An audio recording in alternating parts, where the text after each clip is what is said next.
Hello and welcome to ATD in the D Today podcast. I'm your host, Sarah Meyer, currently the chapter president for ATD Detroit. And I'm your host, Clifton Clark, currently the chapter president-elect. This is a podcast all about training, learning, and development here in Metro Detroit. ATD in the D Today is produced by the Detroit chapter of the Association for Talent Development. We're a professional organization for people who are dedicated to improving their skills and career prospects within the learning and development world. You can learn more about us at DetroitATD.org. You can also learn more about the ATD National organization and all the industry insights they offer at TD.org. We'll be here each month hosting a conversation with some learning and development professionals. We're going to pick a topic in our field and share some news about what's going on with ATD Detroit. We hope you'll hang out with us and share it with your friends. Hello and welcome to the ATD in the D Today podcast. Today we have our special guest, Stephanie Hubka. She will be our conference speaker. We are so excited to have you. Can you please introduce yourself to our listeners? I would be happy to. And I am so excited to be here and especially excited about the conference. But yeah, I'm Stephanie. I am a lot of things. I'm an e-learning developer. I'm an instructional designer. I'm a facilitator. I also work for myself. And the reason I work for myself is because I love all aspects of the field, and where I think a lot of people like to specialize, and that's really good advice most of the time. I love all of the things that we do in talent development. I am just so passionate about every aspect. So I started working for myself about 8 years ago because I realized that if you want to have all the fun, you kind of have to set your own rules, and I get to set the rules. I pick projects that are fun. But that's a little bit about what I do. I do a lot of speaking about things like storytelling and building community and connection. And really, I'm just so excited to be here and spend some time chatting with you. I'm so excited to have you here. I love hearing your perspective. I feel like I'm also kind of a jack of all trades. So it's a little inspiring to see, you've put in the work, you've started your own business, you're doing it all. And that's so cool. It's a lot of fun. It's a lot of work. I think anybody who runs a business will certainly tell you that. But when you work in a field like ours, it really is more of a joy than it is anything else. I think there are very few fields like ours where you can genuinely make a difference every single day, or at least position yourself in your work to be able to advance a lot of different aspects of an organization. So yeah, it's such a pleasure to get to be part of this field and to learn with and work with so many different people. I love that. Thank you for sharing. Sure. I think I first heard about you because of your really, really cool podcast. Which the one? Metro, I know you've got multiple. We got to talk about all of them. But the Metro DC Railway, is that right? It was the Beltway Broadcast. Yes. Beltway Broadcast. Yes, in honor of our DC Beltway, which no one wants to drive around. So yeah, that's what we called it. But this is actually what inspired our podcast to restart. So I want to hear about your experience with it. Tell us all about what you did. So yeah, podcasting is sort of near and dear to my heart. I've been podcasting now for, about 5 years or so in various formats. So the first real talent development podcast that I was part of was the Beltway Broadcast. And yeah, we created it. It was during the pandemic. We were looking for remote ways to be able to connect with each other, to help people stay informed about what the chapter was working on, and really to introduce our chapter to thought leaders, practitioners, people doing interesting things. There are so many people out there doing really cool things. So what started as an opportunity for us to develop kind of an avenue to get some of that out really snowballed. We ended up with, I think we did, it must have been around 150 episodes or so. We just ended the podcast. Yeah, we ended it about a year ago. 4 years is a really long time to do weekly shows. And I know as a podcaster yourself, you know all about the preparation and the time it can take on a life of its own.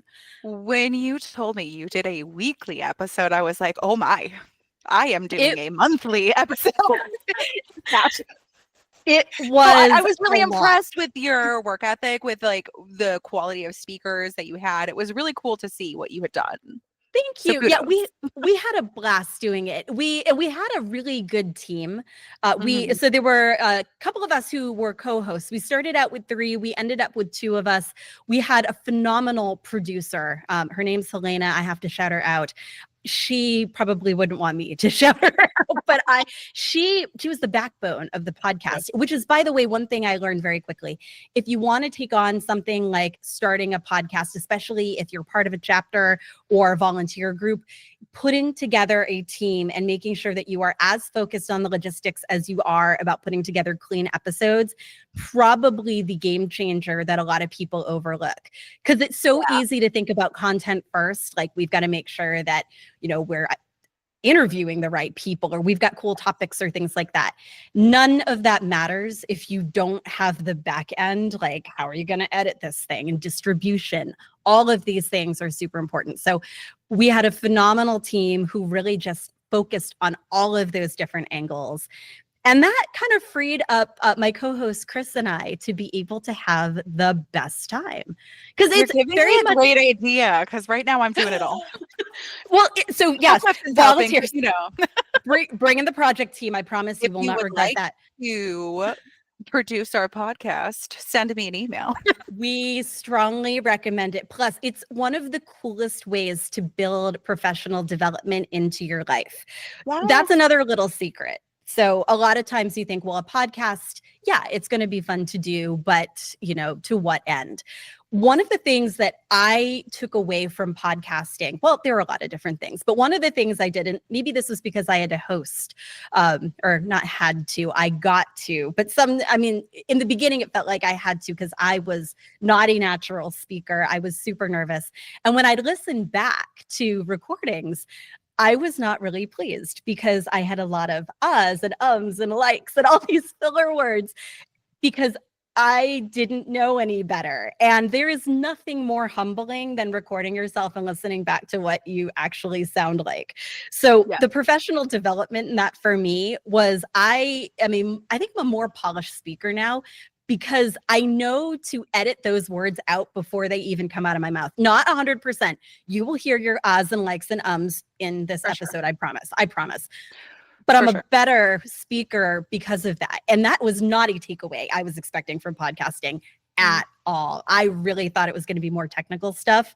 Nope. It was all about the public speaking. I remember after my first episode, I messaged you and I was like, hey, Stephanie. I remember. I was so nervous because Clifton and I don't know what we were thinking, but our first episode was with Sardik. I was like, I love Sardik. Kind of a big speaker to have for your first episode. So I was just like, okay, I don't know what to do. So over prepared. And I remember your first advice to me was like, prepare less. Don't script it out. Don't do too much. I remember that. Be ready to talk. And I just really appreciated that.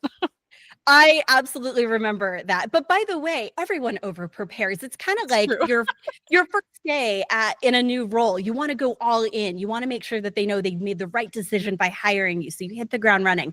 First podcast episode, same thing. I have all the questions prepared. I'm ready to go. After a while, you learn that not only do you not have to do that, you're better when you don't. Because people want to hear us talk.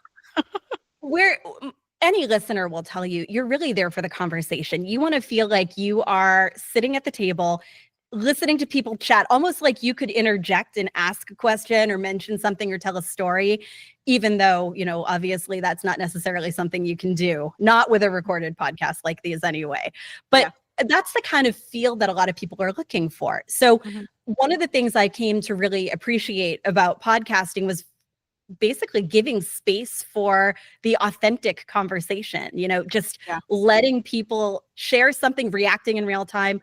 It made a world of difference. If you want to do something super fun, go back. So the Beltway Broadcast, you can go to the Metro DC ATD website. So it's dcatd.org. You can find the past episodes there. I think we're still on all of the streaming platforms. Yeah, you're still on Spotify.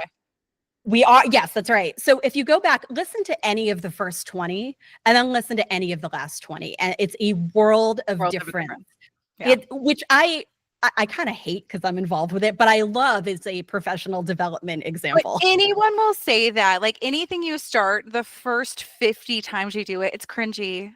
It gets It's better the awful. further you go, but it's gonna be cringy. But you It's have to be bold and do it and try it. So and you'll be better for it, and you may also really impress yourself, which is even better. yeah.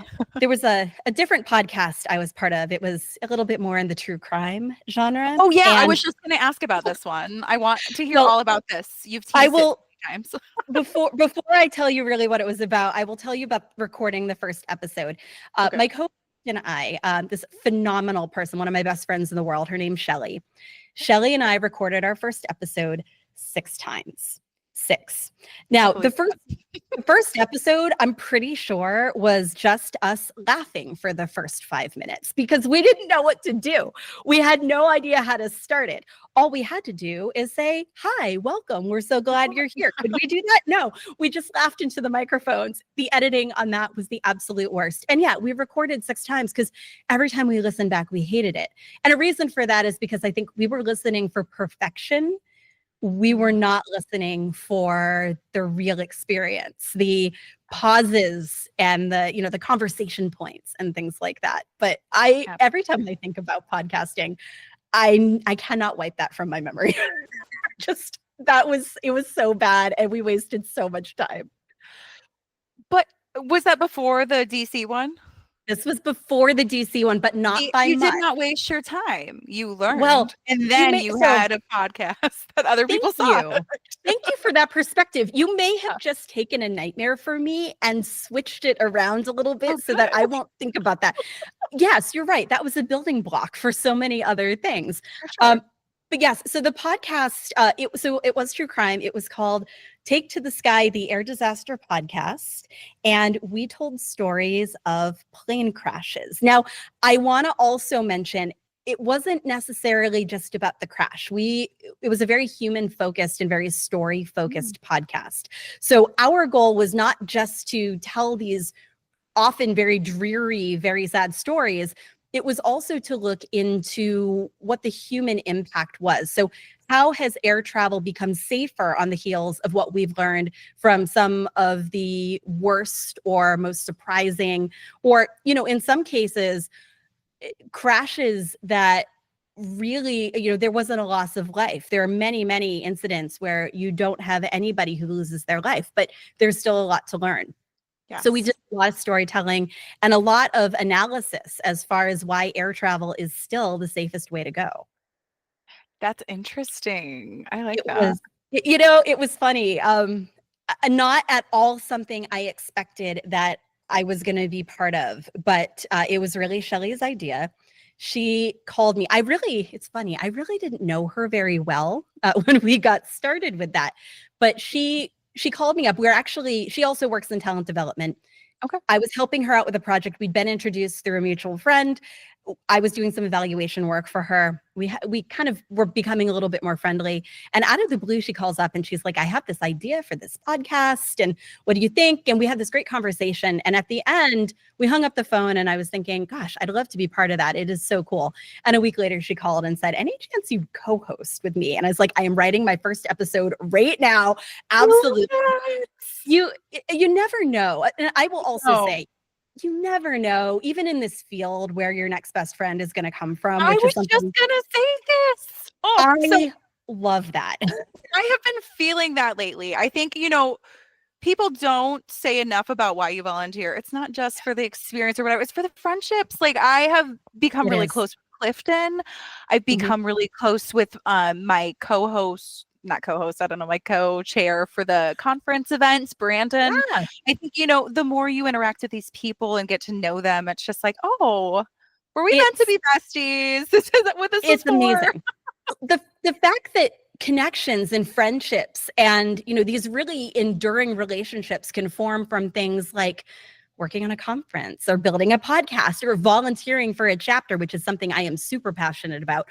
All of these things they're not just going to help you in the moment. They can, in a lot of ways, define your experiences. They add a level of value and meaning that you might not otherwise get. But one thing that never ceases to amaze me, but also in a way doesn't amaze me at all, is how many people have stories like this, where they have met someone in the field, they volunteered with them, they might have served on a board or something like that. And then these are people who suddenly, they are going out to dinner once a month or Our marketing vacationing team together. does a dinner. I'm like, wait, I want to be there. I love it. See, this is the kind of thing that makes me smile. Most of the groups that I have volunteered with through ATD, I still have some form of a relationship like that. Lunch groups, or, I was just texting with a couple of my friends today. We were joking that we really need a brainstorming retreat where we just need to get together and challenge each other to come up with creative ideas to try out. Where else do you build community like you do through ATD? I just don't think it happens as well or as powerfully as we're able to do it. And like in this age of like finding friends is difficult, and there's like apps to find friends like Bumble BFF. It's like, that's a great option too. But like, have you ever thought like make friends with like, people in your talent development community? I love it. I think it's so smart because then it's people who have similar interests. You have lots to talk about. Like, I love it. They understand all of the different stories that you're going to tell, right? They understand the good days. They understand the war stories from, the challenging SME meeting, or you don't have to define what a SME is. They just already know. But I agree. You can bond on a deeper level, but you also get a chance to open yourself up and really understand people as humans. Know what excites them, know what scares them, be that person who can support and challenge. It's so rare to find that sort of community.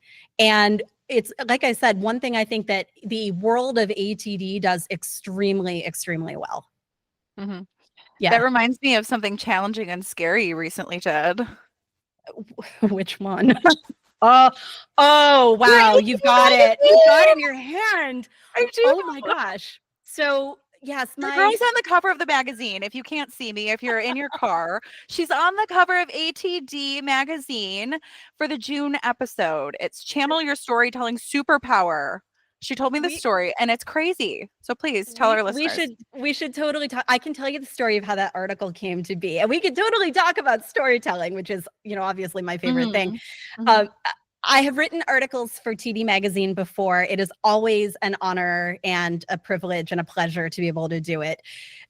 Typically, you can pitch an article to ATD. Sometimes ATD might send you a note and say, hey, you spoke about this, or, we saw XYZ and thought you'd be a good author for an article about this. Well, in this case, I got an email from one of the editors at the magazine and asked if I would write an article based on a session that I did for Core 4 in September of 2024. And so I said, yes, absolutely, no problem.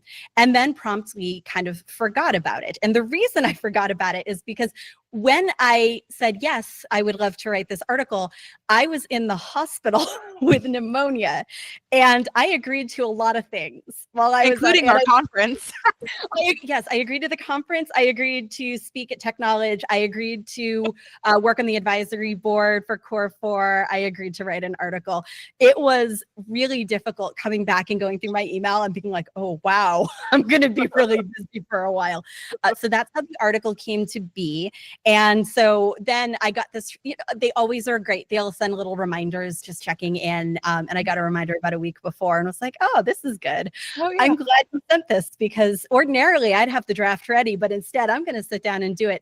And I did. I sat down and kind of wrote it more or less in one take. Fortunately, like I said, a topic I know and love and could talk about forever. And then a couple months later, I did not know it was going to be on the cover, but the mail came in, and my husband actually went to the mailbox that day and he brought it in, and he hands it to me, and I'm looking at it and he's looking at me. I mean, he doesn't really know what this means. And I was like, do you know who wrote this? And he goes, is that yours? Yes, it's mine. So there was a lot of screaming and jumping up and down. I thought it was the most amazing thing. But yeah, that's the story. Nothing comes easy. I swear, you just like sneak into everything though. All these stories you tell me, I'm always like, how does she do that? How can I replicate this? Because I want to be able to do this too. I don't know how it happens. I'm grateful that it does. No, a lot of these things, like writing articles and things like that. If you've ever come up with an idea and you've thought, I wonder if this would make a good article. Pitch it, send it in. There's a forum on the website. They have information about what they're looking for. Don't hesitate. That's the number one piece of advice I would offer. If you have an idea to share, do it. And if you're thinking, well, someone's written about it before or somebody might have done it better, no, because you never know who might, first of all, need to hear it from you. They may have heard it somewhere else, but it's your voice that's going to resonate for them. So say something. They need to hear it. But I think just as importantly, ATD especially, there are lots of, they're not duplicate topics, but they're different takes on one topic. There have been a lot of storytelling articles out there. I'm not the only one who's written them. So the fact that they will publish on a topic, if you love it and you're excited about it, send it in. They might be excited too. I think sometimes that's the point to remember is like your energy. If your topic, you're excited about it, it's obviously energetic, which I found with this article, it is energetic, then people are going to want it. So it doesn't matter if it's a story they've heard 100 times. If you're adding your energy and your spin on it, then it's new. I think if you look at TV, that's exactly right. Yes. Everything's recycled. There's some article or some story I read a while ago that said there are only a certain number of plots in the universe. And you've heard them all before, but that doesn't stop us from having new experiences that become stories, or watching a story and you've seen it play out before, but never with these characters and never in this situation. That might mean something to you. A story that didn't hit for you the first time you saw it, but you see it in a different context and you love it. There are a lot of reasons that happens, but the important thing is that story got told in a way that you connected to. You're going to remember it. Maybe there's a lesson that you're going to share with others. It's all in how that comes together. But I mean, some of the best advice that I got, and this was also through an ATD experience. I was at I think it was a SIG meeting a long time ago, a special interest group. So we had a group of consultants who got together and we were chatting and brainstorming and all of that. And somebody had asked me if I was going to write something about what I had been talking about. And I said, no, there are plenty of articles out there. Why would I do that? And the advice that I was given was there are plenty of articles, but none of them are by you. And you never know who needs to hear your voice. I've never forgotten that. I mean, that kind of gave me chills and reminded me that imposter syndrome, terrible idea, not a good look for any of us. We don't need it. Get rid of it. If you have something you want to share, offer it in whatever mode or way is most comfortable and, authentic for you. It's the most important thing we can do. Yeah, I feel that. I think, there's so many times we wonder, is my story good enough? Am I the right person? But then you think, I think about Mel Robbins. She's got that let them theory that so many people are obsessed with. Oh, absolutely. Elsa said it too. Let it go. How many people have said this in so many different ways? It's just that people think Mel is relatable. They like her. And so they attach to her theory. It's not her theory is something groundbreaking. It's not. I've read her book. It's good, but it's not groundbreaking. I was going to say, one of the biggest pieces of criticism that I think she and that book especially have received is that it's not new. Yeah. No, it's not new, but people are hearing it. They're talking about it. So for a lot of people, first of all, it is new. And perhaps just as importantly, they may have heard this before, but they didn't hear it from Mel. Through how Mel is able to position this, it's a very different world. It's a very different opportunity to take something away and change your life or change your outlook. That's why the book is impactful. It doesn't have to be groundbreaking. It just has to do the job. And all of us are capable of doing the job. Yes. Great job, Mel. We love you. We do. And I'm a fan of the book. So, so in this story, I really enjoyed your archetypes too. I found that they were very relatable, which I think is why your article, made it.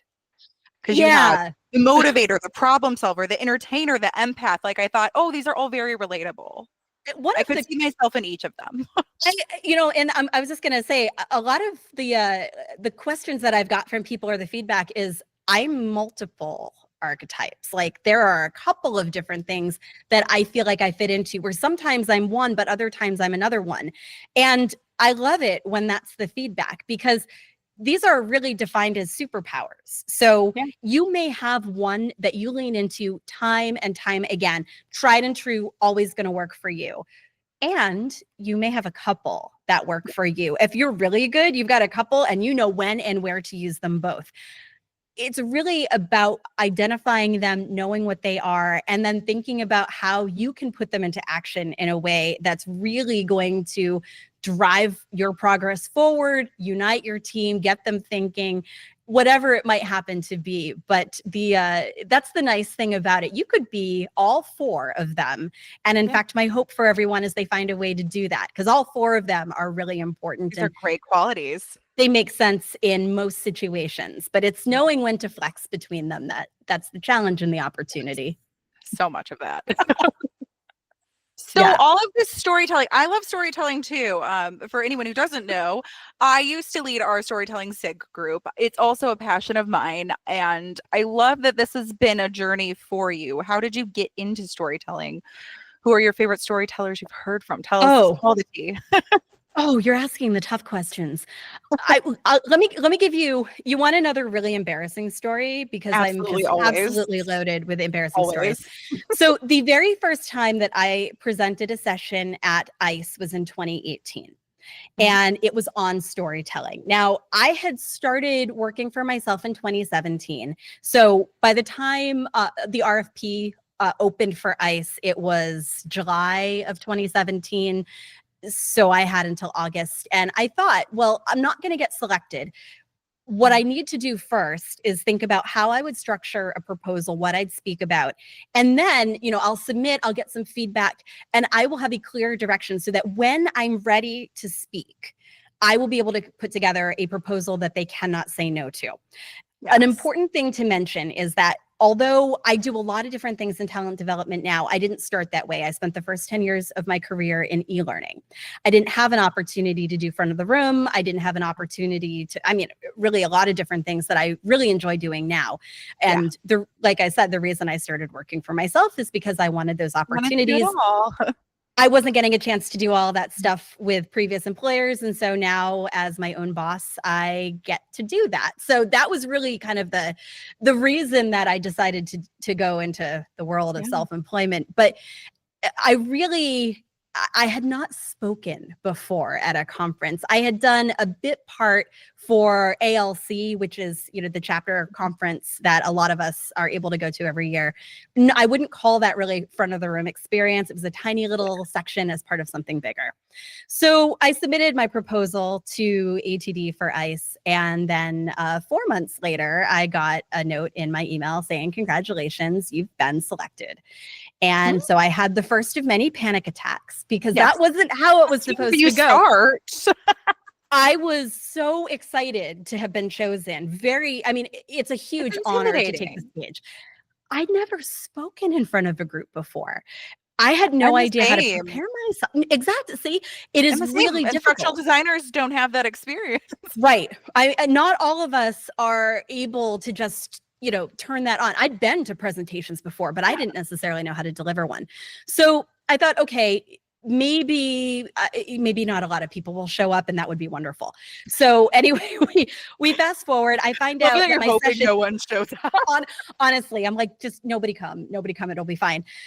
We fast forward. I find out I'm speaking on Sunday afternoon. This is back before the conference started on Sunday morning. There was a time where it really started Sunday afternoon.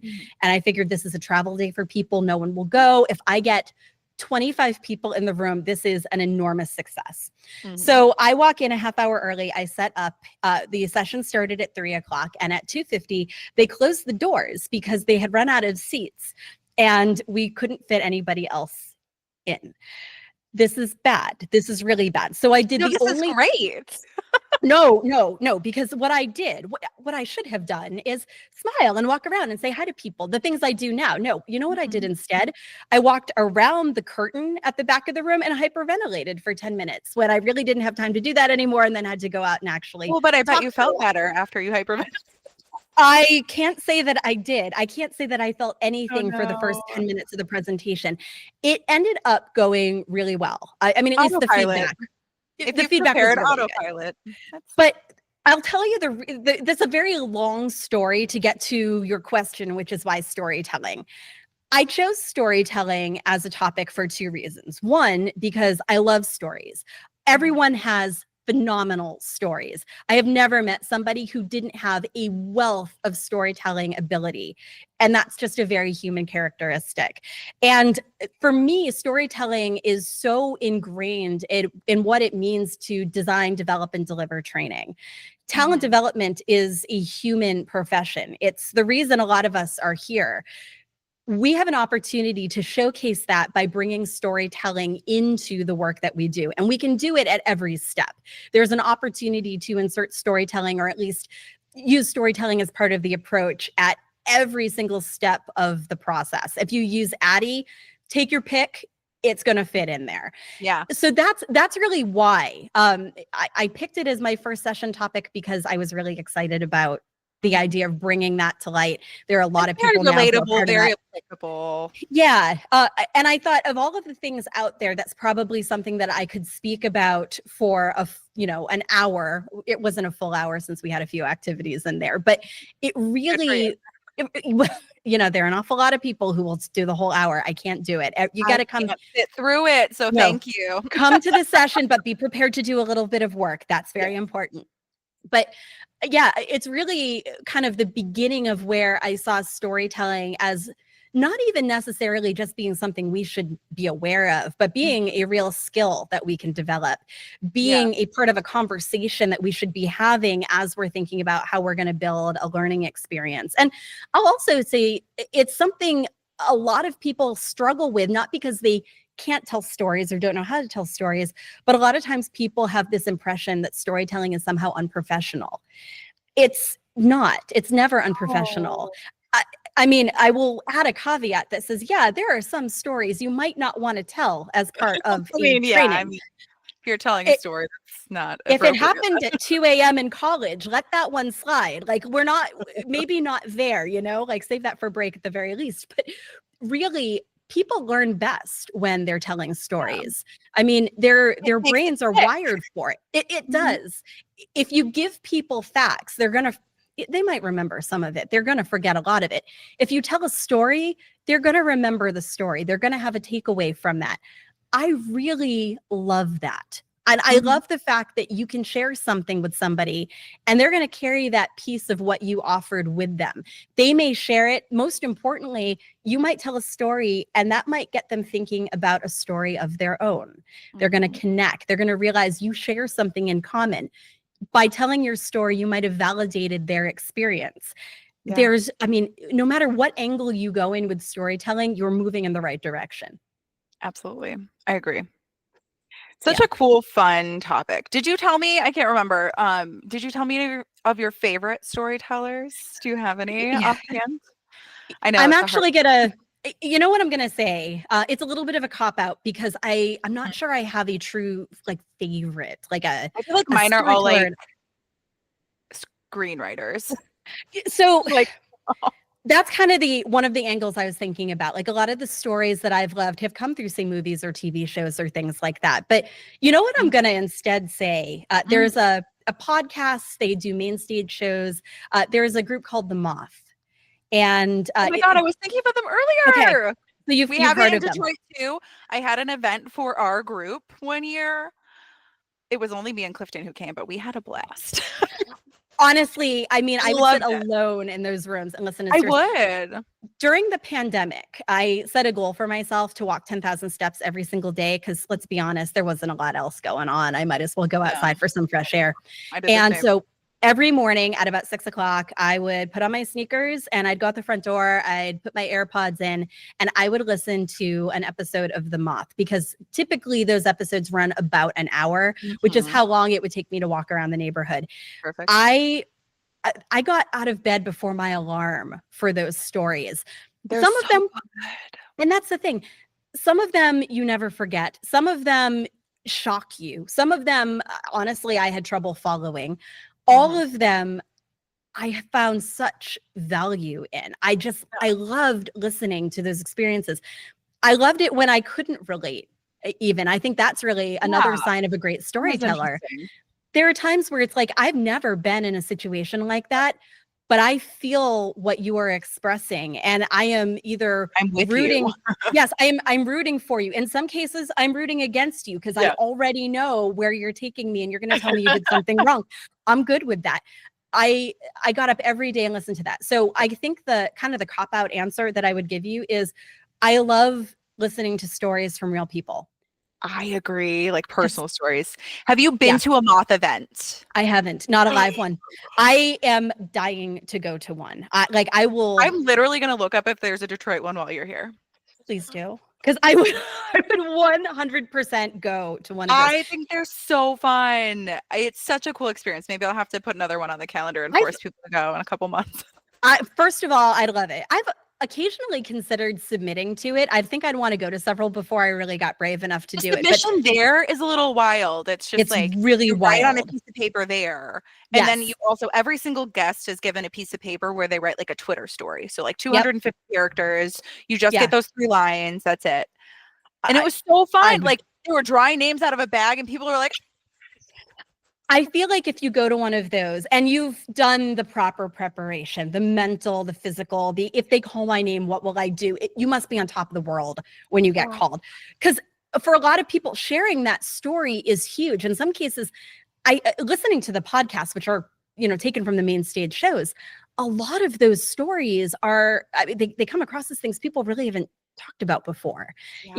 There's a raw emotion to a lot of them where in some cases I think they're even still processing, and there's something just beautifully human about being part of that and appreciating the fact that we're all on journeys, and we're really lucky when those journeys intersect and we have a moment we can share, even if we never see these people again. I mean, you never know if even a single moment is going to make a difference. In fact, in October at the conference, there's a story I'm going to tell. I will not tell it now. I have to save something for October. But there's a story that I'm going to tell about a single experience with people I will never meet again that completely changed my life and got me really thinking about why value is so important for us to talk about. I love that. I'm so excited. You I teased can't a wait. little bit of it to me, and so I feel special knowing about it. Oh my, sorry, my computer just went down. Whew, we're back. Oh, we're totally good. We're technology, right? Technology. Gosh, the story of technology. That would fill an entire episode.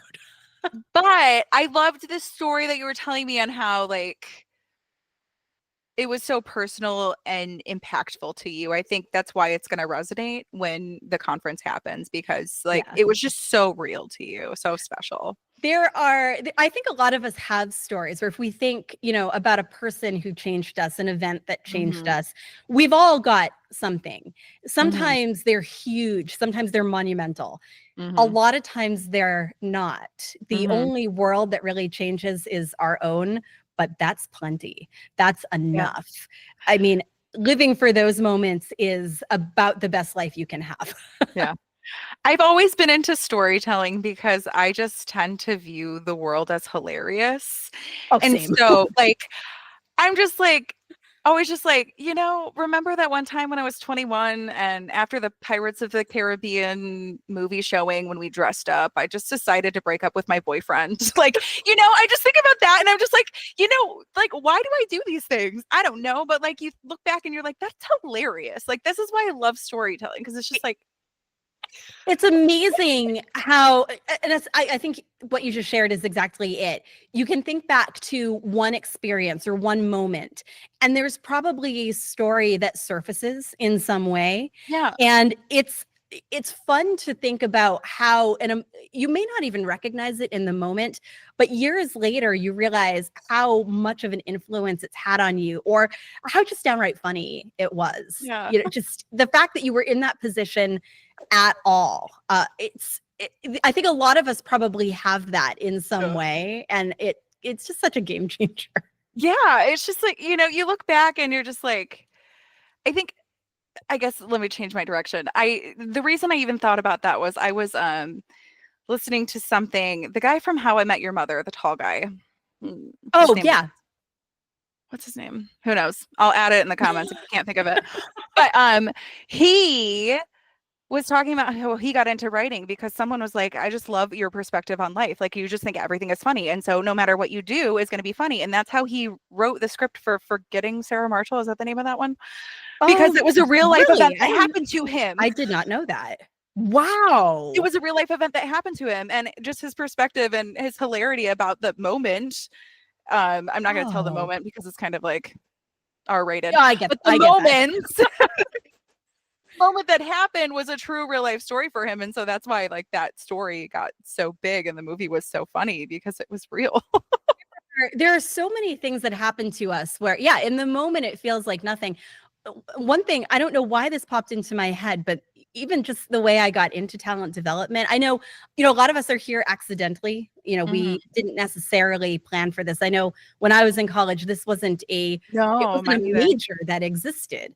To be honest with you, I had gone to college really for one reason, and that was so that I could prepare to run for president of the United States when I was enough.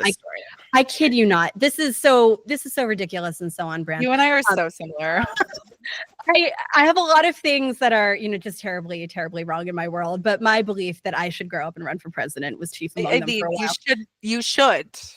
I don't think I would want the job, which is perhaps part of the problem in itself. But I got a degree in political science. I moved to DC right after college. And after, a period of time, I ended up at a recruitment, like one of the recruitment agencies, like a headhunter, basically. When I moved here, I actually had a job offer. That job offer got paused because there was a hiring freeze. And eventually it's like, I have to make some money. So I'm just going to go and do something for a while. And so this is back when people used to use things, I kid you not, like Craigslist for job searching. I don't know if anybody still does that anymore. But I found this is so sad. You found a job on Craigslist? So you're a storyteller. Here's the thing. So I had been at home in Boston. I grew up in Boston. And so I moved back to DC to look for a job just because I needed to be here for interviews. When I moved here, I only had $1,000 to my name, $700 of which went to this really lovely woman who rented me a room in her house. Wow. So now I have $300. I do not have $700 for the following month. I absolutely must find work. So on Craigslist, there's a listing, and it's for an administrative assistant, and the pay was $50,000 a year. And I remember looking at this at the age of 22, and I was like, whoa, this is great. 50. I mean, I don't know if I didn't understand the zeros, but $50,000 to somebody right out of school. Yeah, that sounds like a lot when you're right out of school. Worthwhile. So I apply, and it is indeed through a headhunter. And so I went in and I took all the tests, the word test and the Excel test and the typing test and all of that. And then they send you into a room where they go over the results with you and they talk about your suitability for that kind of work. So I'm sitting at this table and the recruiter comes in and she says, we have your test results and you aced your typing test. And I was like, okay. And then she said, you also aced all of your other tests. And I said, okay, because she's giving me a look like this is bad, but I always thought getting good grades was good. So I'm not really sure what's happening. And she says, do you want to be an administrative assistant? To which I said, oh, I do not. No, I want to be president. But I will definitely take the $50,000. Yeah. I'll do it. Being honest. And she sat down across from me and she said, we have a job that I think you would like better, but it does not pay $50,000. And I said, I'll entertain it. That sounds good. So the job was for an education coordinator for a nonprofit in Alexandria, Virginia. So she said, we can get you an interview today.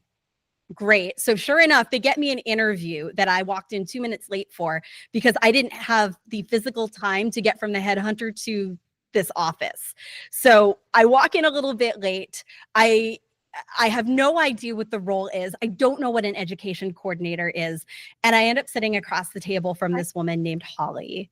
And this is where the stories differ a little bit. So my recollection is that Holly asked a lot of really good questions, some of which I didn't think I had very good answers to. But she also didn't really smile at me very much. So I figured she hates me, no problem. I had been warned that others had been sent forward and they had not been hired. So fine, I'm just another in the line.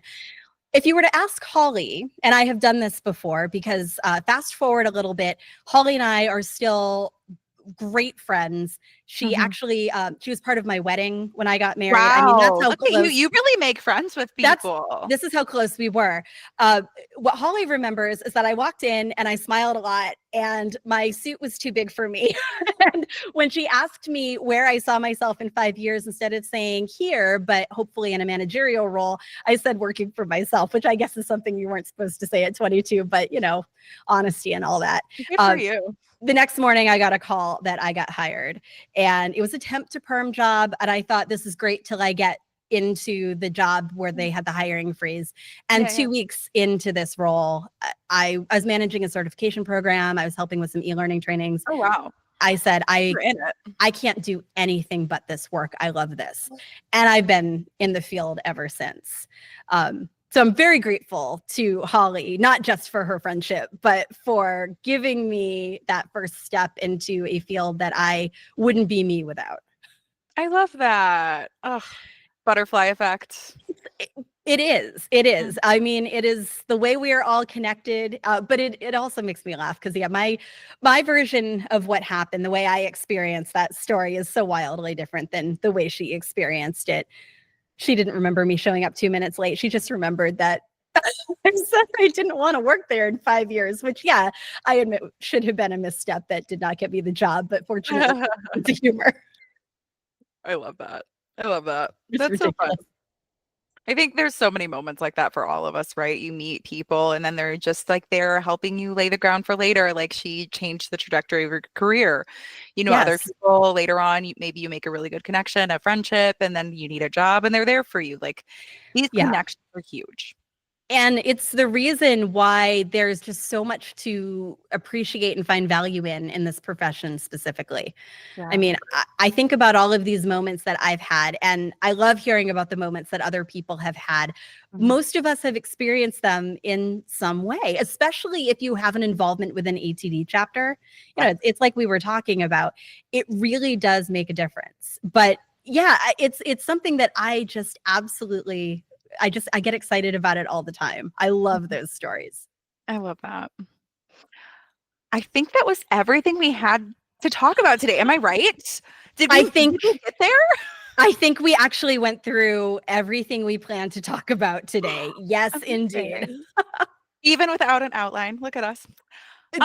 That's the best part of podcasting, right? You log on and have a good conversation. So all we have left is the fun part. This is my favorite part. We just play a really quick game of this or that to get to know you. Just on a little deeper level. I think it's a fun way to end. Like now that we've heard a little bit about you, we want to hear some tea. Okay, let's do some tea. I will spill some tea. Ketchup or ranch? Oh, ranch. Ranch for sure. Good. Yeah. Not a big ketchup person. Can't say anything else in Detroit, really. So you chose wisely. I'm so glad I said that, and I'm so glad it's true. Yeah, I've never really been a big ketchup fan. And in fact, it's only been in the last couple of years I've entertained the idea of eating ketchup. I'm not sure why it is. I like tomatoes. I do. Oh, I love tomatoes. Tomato sauce. No, I was the opposite. When I was a kid, I ate like exclusively ketchup. And then I wouldn't touch a tomato. And I would actually filter the salsa and only drink the juicy part and not touch the vegetables. So I will also tell you, I probably shouldn't have even answered that way because I went to college in Pittsburgh, which of course is home to the Heinz family. I probably am supposed to be at the very least Team Heinz. And I am. I am going to have to say Heinz over Hunt's. Yeah. Sorry. Yeah, I agree. But it's ranch over ketchup. Good choices. Okay. Robots or dinosaurs? This one feels good. Oh, gosh. Wow. That's a really... So here's the thing. I have to say robots. I have to say robots. partially Agree to because disagree. my favorite session that I have ever delivered at ICE was called "If You Give a Robot a Story," and it's how to humanize AI generated content. And I have a deep love and respect for the little robot avatar I created. But I also have to say, somewhere out there, my niece is shaking her head sadly at me because she is so team dinosaur. It's not even funny, but it is adorable. I So, named my last child Theodore Rex, T-Rex. did you really? I did. That is phenomenal. I am so team dinosaur.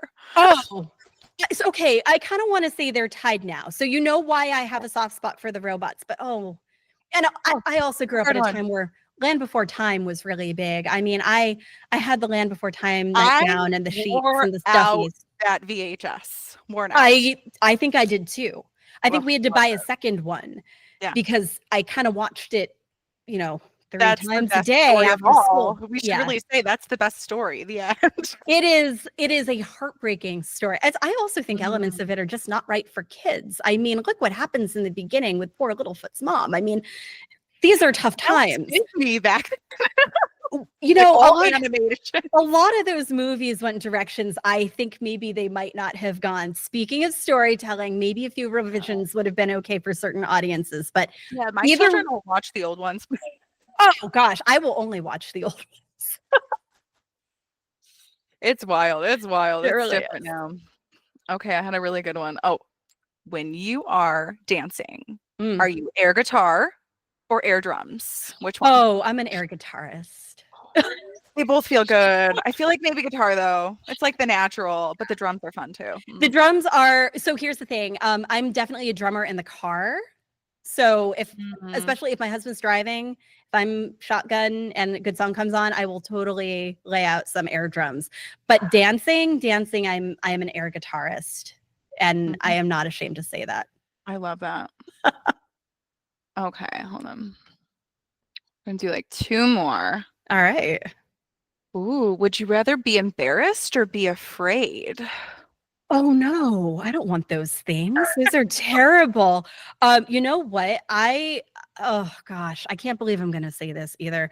I think I'd rather be afraid.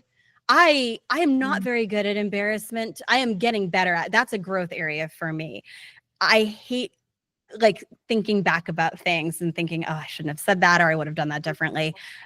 I think we all get in our own heads about that. I'd rather be afraid, but I'm also going to tie this back in and say some of the better stories I have that I use in trainings come from fear as opposed to embarrassment, which also probably suggests I should take a closer look at those embarrassing stories because half of them are probably really funny. Yeah. I think for me it's embarrassed because fear is a little tougher, I like to be confident, and if I'm embarrassed, it's probably because I was confident in something. Yes. And then it didn't land. So to me, that's still success. It's totally a success. 100% success. I support you on that. But I will just be a baby if I'm scared. Fair. Success. Fair. And I'm not going to say I wouldn't be. Let me see. One last one. I'm going to say, are you a reader? I feel like you are. I am. You are a reader. Okay. Fiction or nonfiction? What are we reading? These days, both. I'm a fiction reader at night. I'm a nonfiction reader in the morning. One of the things I like to do is I like to wake up, and before I get out of bed, before I really get the day started, I like to read for a little while. I think it turns my brain on a little bit better than, say, going directly to my phone, which is still a bad habit, but I'm trying to break that.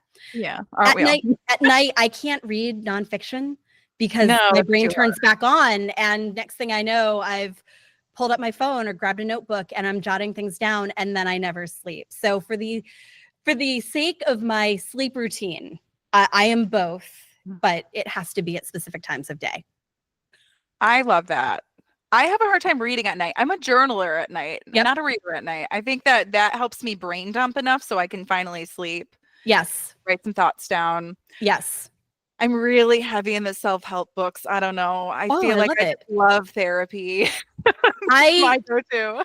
I'm a big believer that everybody benefits from therapy in some way. So if you are in it, that's great. If you need it, go grab it. If you're curious, try it.